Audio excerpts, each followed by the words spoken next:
we go, guys. Goes back with the next Sunderland episode. This is episode 3. We're back in the Premier League. This is going to be a really tough season. This is the lineup that we're going with. This is the tactic that we're going with. Little insight to some of the transfers there. But we've got Tiger forward on support, 2 wingers on attack, support striker on attack, 2 deep line playmakers on support, 2 inverted wing backs on support, 2 ball playing defenders on defend, and a sweeper keeper on defend. No special instructions, with positive mentality. Play our defence, low crosses, work the ball in the box, high tempo. In transition, we'll roll it out, distribute quickly, counter and counter press. Out of possession, with high line of engagement, much higher defensive line. Trigger press much more often and prevent the goalkeeper distribution. This tactic worked surprisingly well. This team played surprisingly well. There's some real talent in there. Admittedly, a few of them are on loan, so we're gonna have to spend big money, as you can see, to get these guys in next season. So we've got Yoro, Mastantuono and Ferguson. They are going to come in next season, even though we only had them on loan this season. Diallo was a similar thing. We had him on loan last season, but we paid 30 million to bring him in this season, which I think is a good signing.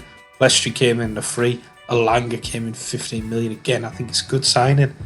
Mastantuono on loan, but he's coming in for 8 million. That's a steal.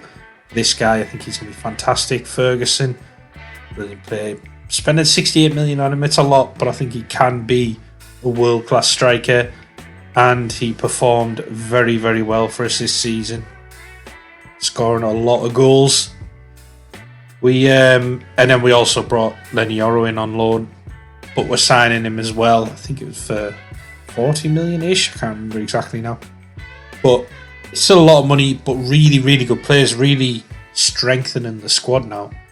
And well, spoiler alert, we didn't get relegated. So it's going to be, now can we build on that for next season? I will show you the league form shortly. Sold a lot of players, 61 million.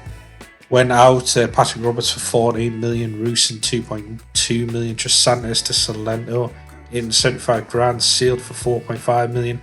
Joe Bellingham was a big one, 32.5 million to Burnley. I didn't really want to sell him, I've got to admit, but it's nice to have that money in to balance what we're going to be spending this summer. He looked a good player. I wanted him to develop with us, but I think with Mastantuono we brought in potentially a better player. And Burnley is still in the Championship, I believe, so the fact that he's gone to them was a bit strange, to be honest. Instead of staying with us and seeing what he could do in the Premier League, he wouldn't sign a new contract, so we had to sell him, make some money for him, because he'd been out of contract this summer. These are the players who performed really well. Alanga, 8 goals, 7 assists. Ferguson, 27 goals. Rig got 11 assists. Incredible stuff. Stantuono, I think that is, with 13 assists. Chris Rig is developing brilliantly, turning into a world-class player. He's only 18 still as well.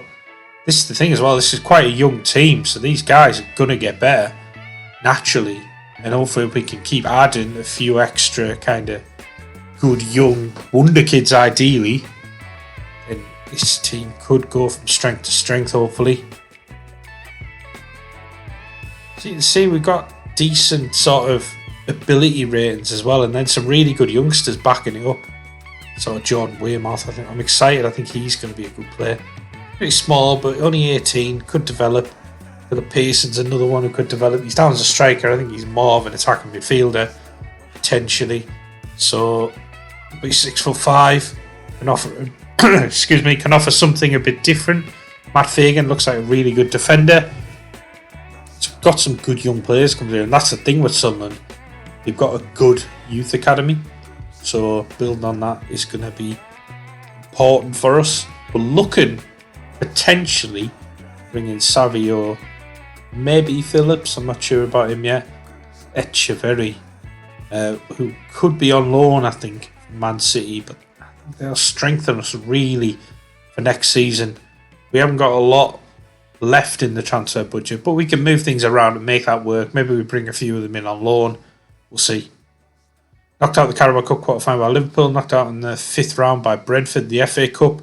We finished 10th in the league, first season back. West Ham got relegated, which is pretty mental.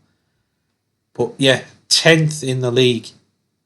68 goals scored, 72 conceded, won 13 games, drawn 9, lost 16, got a -4 goal difference, but really, really good season. 48 points for us.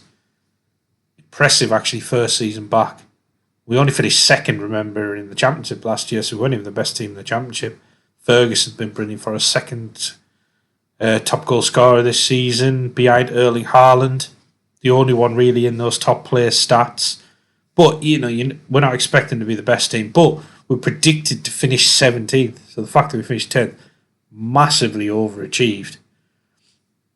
We were down there at 17th, 18th, and we worked our way back up, kind of drifted back down to 17th where we predicted, and then just had a really good end to the season.